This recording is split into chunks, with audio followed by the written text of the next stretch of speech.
You will not accept to leave this paradise alone.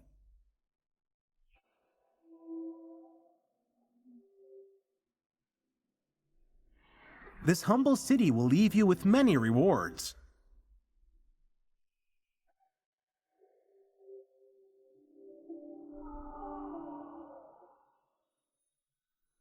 You will walk to its airport carrying stories of sheikhs who memorized the Quran, even though they do not actually speak Arabic, and stories of those who prostrated in mosques, calling to Allah with all the dialects that resonate within the walls of the holy edifices.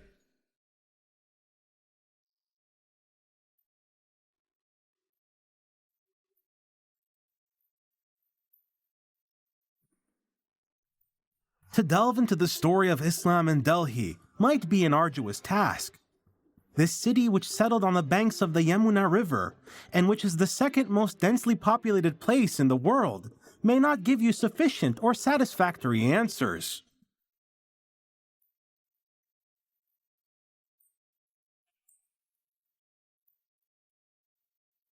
Here is a mosaic of rebellion.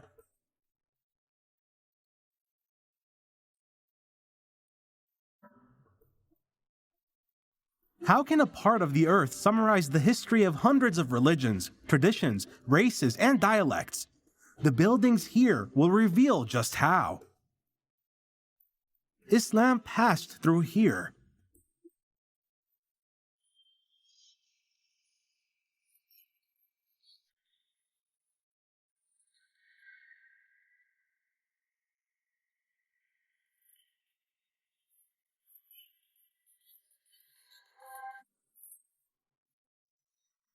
Islam intended to reach here early on until it reached the Maybar coast and many inland areas.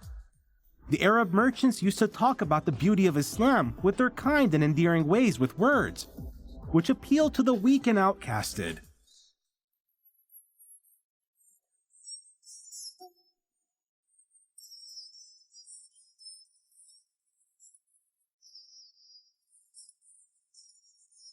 However, there is another story regarding how Islam entered the heart of the city, especially from the northwestern region, which Islam had entered through military conquests.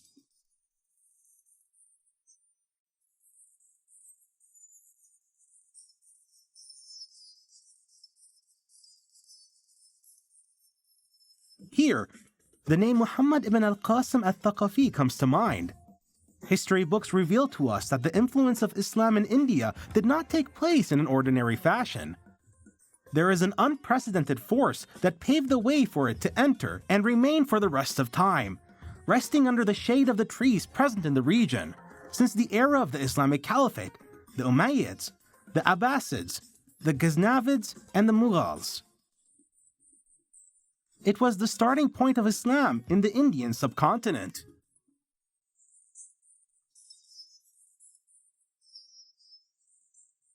People without a memory of the past are people without a future.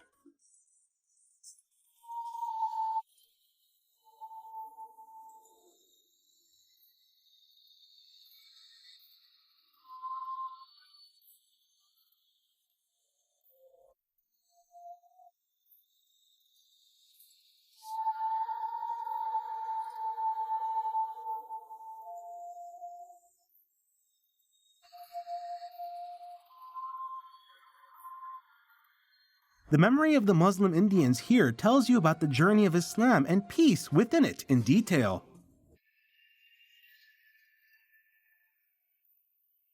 In the corner of the mosque, you will find an old man vocalizing the Shahada in a heavy Arabic accent. He would go on to say, Sultan Mahmud of Gazni was who led the conquest that established Islam in our country. His great conquest established the roots of Islam, which extended for more than 8 centuries. During that period, states and ruling families were succeeded.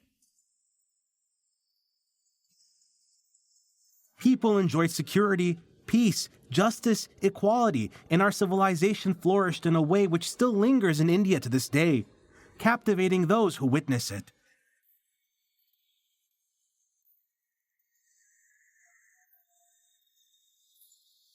He continues his speech as he coughs due to the high amount of pollution in this city.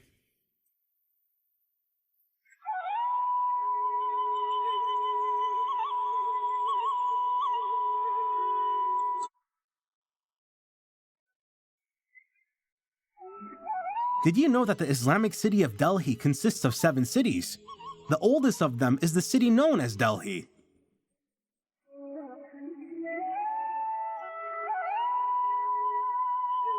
The second is the city of Siri, which was built by the Sultan Ala-ad-Din Khalji in the early 8th century Hijri.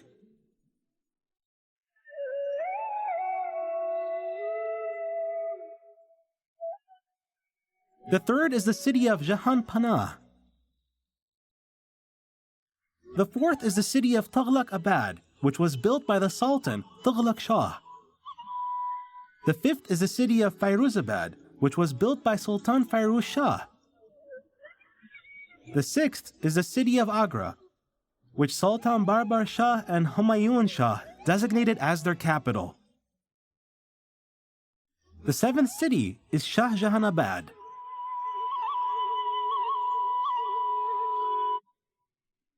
You can't wait for much longer after hearing his words. As the fire within you is building up, you want to see what Islam has left in this city.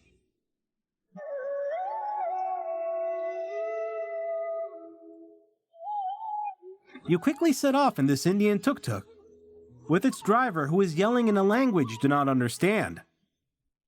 The streets here are never quiet, and they are constantly bustling and rumbling like the ruckus caused by the drums of a marching band. Only you can hear it all.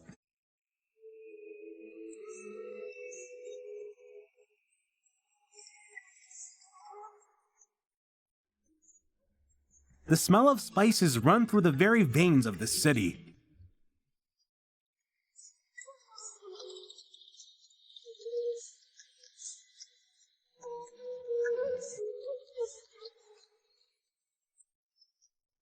The voice of the tour guide is calling. Time to tour the sights.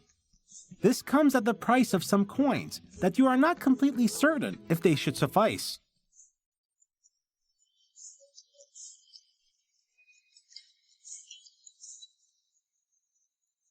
Regardless, you must not miss out on this opportunity.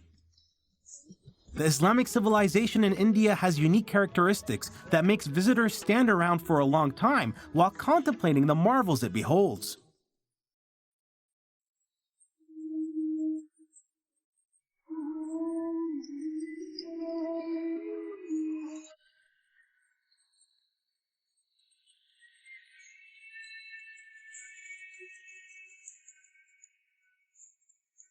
It is truly the best of artistic architectural masterpieces that have become a testament to the Islamic cultural heritage present in it, and the beauty of Indian art.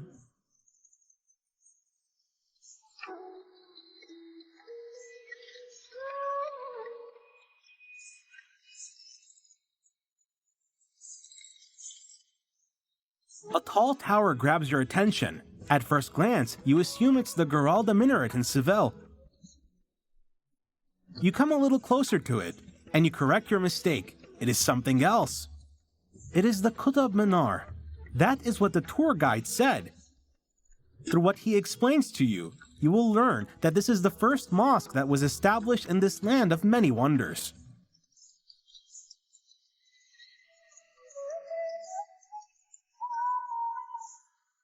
It is the first witness to the entry of Islamic civilization into India, and its minaret is considered the tallest of its kind in India. It is the second tallest minaret in the history of the Islamic world. The minaret has 3 balconies for the call to prayer, or azan. Each one of the balconies is carried on a muqarnas corbel, which the engineers have masterfully placed and decorated. It takes a great deal of energy and effort to reach the top. Qutb Minar is surrounded by a beautiful green garden.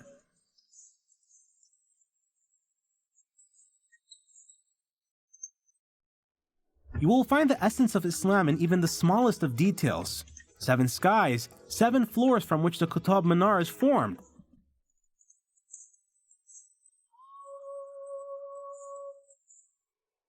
The first 3 floors are built of beautiful red sandstone, while the other floors are built of marble.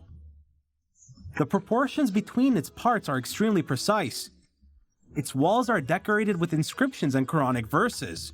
Here it is, still one of the signs of India in regard to the precise craftsmanship and the splendors of the arts that it produces. Carry on meditating upon it. Of course, there are varying differences in the architectural features depending on the different periods and ruling dynasties that enacted them.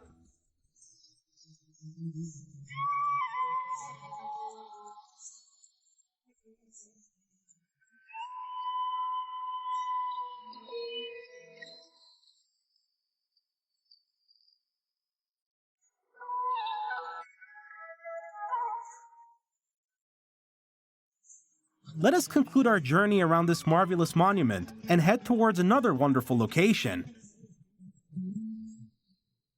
In the heart of Old Delhi, at the beginning of the Shawari Bazaar Street, the busiest street in the Indian capital.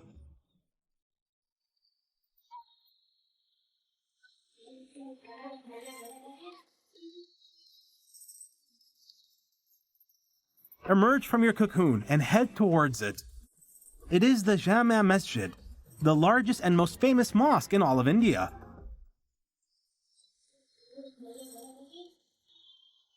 It brilliantly blends the main features of planning out university mosques. It followed the planning outlines of the Masjid al-Nabawi in Medina.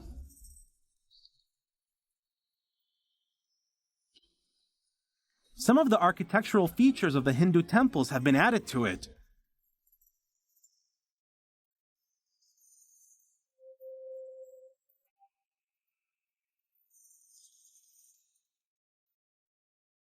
Its construction dates back to the Mughal era, and historical recollections related to the Jama Masjid in Delhi state that it was a stronghold for the Muslim revolutionaries against the British, and after the revolution was brutally put out. Enter through one of its 3 gates. Take a look at the spacious courtyard in the middle, of which is a basin of water meant for ablution. It draws you towards it to perform ablution in it, and to head towards the prayer rugs.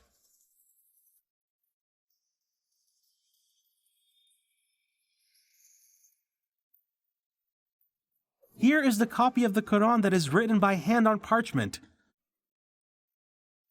It is one of the rarest copies of the Holy Quran in the world. The floors of the mosque are composed of black and white marble, which was used in a distinctive form. It accommodates a large number of worshippers.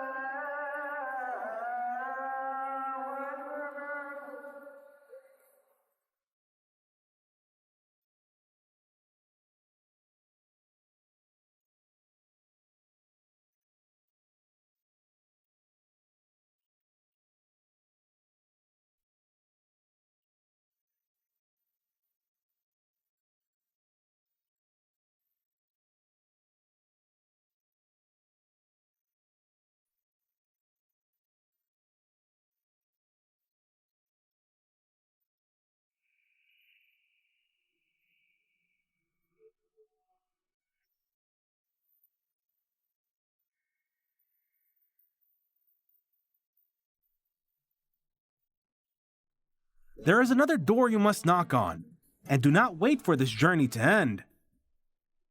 Once you notice it, many images will run through your head. It is similar to watching several movies at the same time. In front of it, you are a child once again. It is the first building in the Mughal state of India. It was the beginning of a massive group of gardens, mosques, palaces, and castles, with which the Mughal emperor displayed the essence of Islamic civilization throughout the Indian subcontinent. Humayun's tomb in Delhi. It is the resting place of the Mughal Muslim emperor Nasiruddin Humayun. A white marble dome that resembles a summer cloud is present here, and it is one of the most beautiful domes in all of Islamic architecture.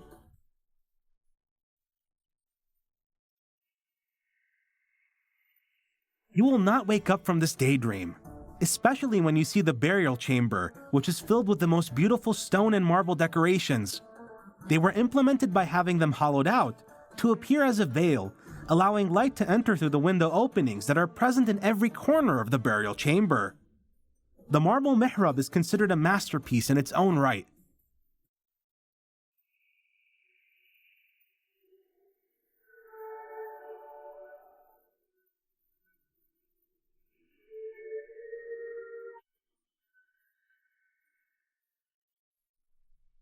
Even Persian art can be found here, and has reserved a place for itself in the garden surrounding the shrine. It was the first garden of its kind to be built in East Asia.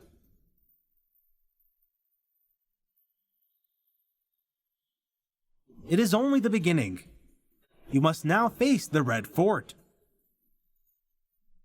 This beautiful edifice greatly influenced the political and historical events of the region, and there is more to find out. Since it was built by Mughal Emperor Shah V Jahan, it includes a large number of museums and areas designated for imperial residence. It is connected to a water channel known as the Stream of Heaven. It is surrounded by walls interspersed with defensive towers and bastions of varying heights on both sides of the river from the side of the city.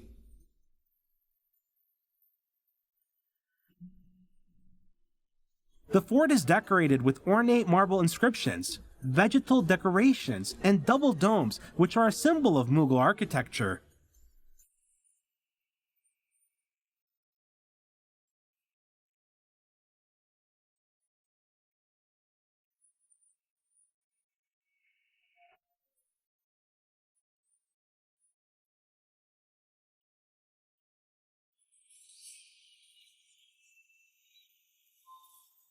What will captivate your heart the most is the private court, in which the rulers used to meet with their advisors and ministers.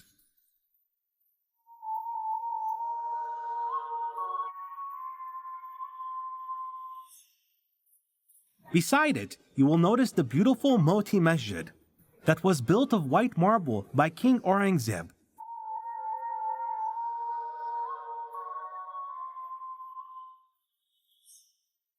It most certainly adds an aura of peace and tranquility to this giant castle.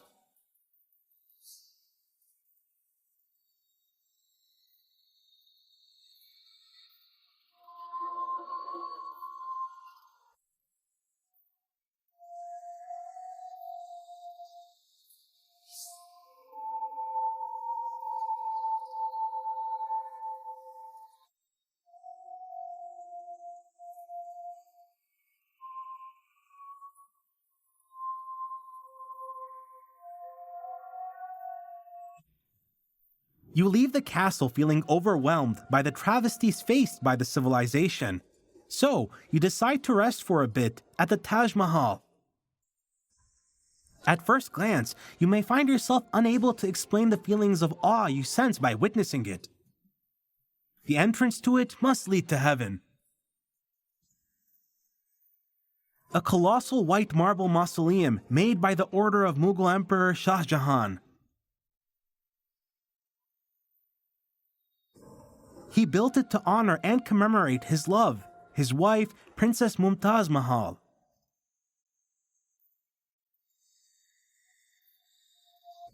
The building is elaborately constructed and combines architectural details that stem from the Mughal, Islamic, and Hindi civilizations.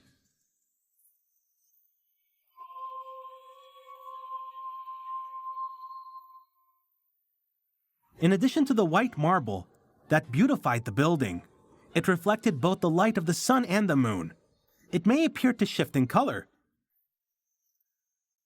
The marble is inlaid with semi-precious stones such as turquoise, lapis lazuli, orange carnelian, jade, crystal, and garnet.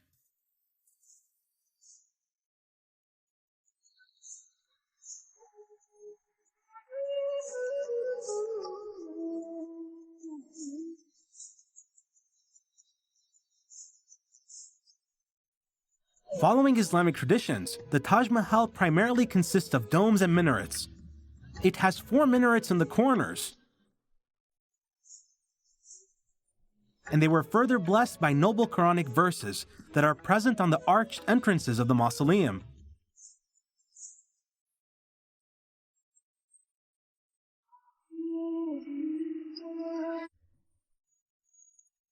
The main gate is made of red sandstone.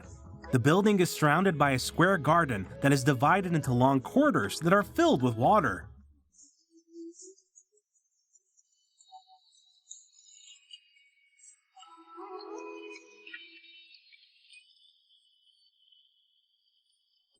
There is also a mosque made of red sandstone.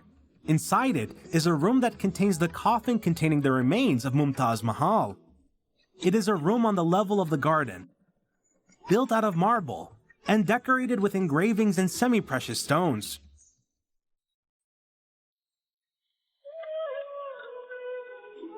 We know that you are aching to go back home to tell everyone about the outstanding things that you have witnessed here.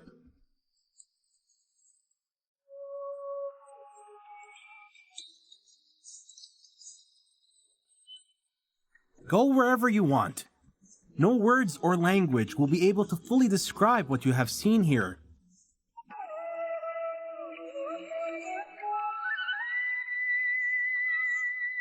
Do not hesitate or shy away from discussing it.